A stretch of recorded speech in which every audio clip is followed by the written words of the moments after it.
भाई इनके पिताजी को कोई संतान नहीं थी, कुलदेवी से संतान मांगने के लिए गए और ये भाव रखा कि अगर संतान नहीं हुई तो मैं अपना शीश बलि के रूप में चढ़ा दूंगा देवी के आगे। तो बीच रास्ते में ही देवी प्रकट हो गई और देवी ने प्रकट होकर के कही, जाओ 4 पुत्र होंगे तुमको। तो करमेती बाई के पिताजी रोने लगे, बोले माँ आपने 4 पुत्रों का वरदान तो दिया, लेकिन मेरे मन में इच्छा है कि एक पुत्री और हो। तब देवी माँ बोली, मैंने पहली बार ऐसा व्यक्ति देखा है जो पुत्री मांग रहा है, नहीं तो लोग पुत्र ही मांगते हैं, तुमको पुत्री की इच्छा क्यों है? तब इनके पिताजी ने कहा कि पुत्र होने से तो यह पता चलता है कि हम माता पिता हैं, लेकिन पुत्री होने से यह पता चलता है कि हमारा जीवन किसी के लिए है, हमारा जीवन भी एक श्रेष्ठता के लिए है, इसलिए आप एक पुत्री प्रदान करो। तो देवी इतनी प्रसन्न हो गई, उन्होंने कहा, विद्वान, संपत्तिवान, यौवनवान पुत्र होंगे तुम्हारे, लेकिन भक्ति का वरदान मैं तुम्हारी बेटी को दूंगी। तुम्हारी बेटी ऐसी भक्त बनेगी कि उसका चरित्र कथाओं में सुनाया जाएगा। तब उन्हीं ब्राह्मण के घर में 4 पुत्र हुए। 4 पुत्रों के बाद देवी की कृपा से, कुल देवी की कृपा से कृष्ण भक्त श्री करमेती बाई जी का जन्म हुआ। इनका विवाह निश्चित हुआ, एक राजघराने के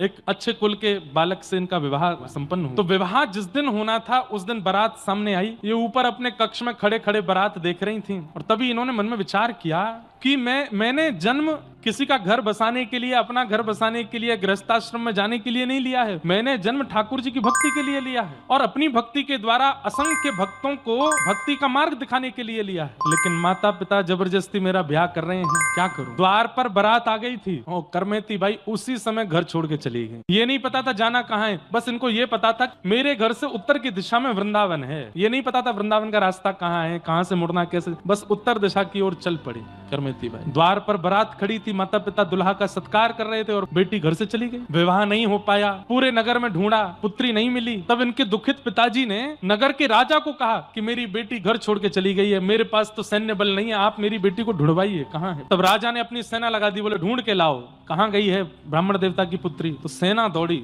चप्पा चप्पा ढूंढने लगी, कहाँ है कहाँ है। करमेती बाई को पता चल गया कि राजा की सेना मुझको ढूंढ रही है, कहाँ छिपूं, ये तो चप्पा चप्पा छान रहे हैं। तभी इन्होंने देखा कि एक रेगिस्तान में ऊंट पड़ा है मरा हुआ, और गीदड़ आदि उस ऊंट को भीतर से खा गए, बाहर का कंकाल बस पड़ा है। अरे उस ऊंट के पास जाना बहुत दूर की बात है, किलोमीटरों दूर तक उसकी दुर्गंध आ रही थी। करमेती भाई दौड़ करके गई और उस ऊंट के कंकाल के भीतर जाके छिप गई।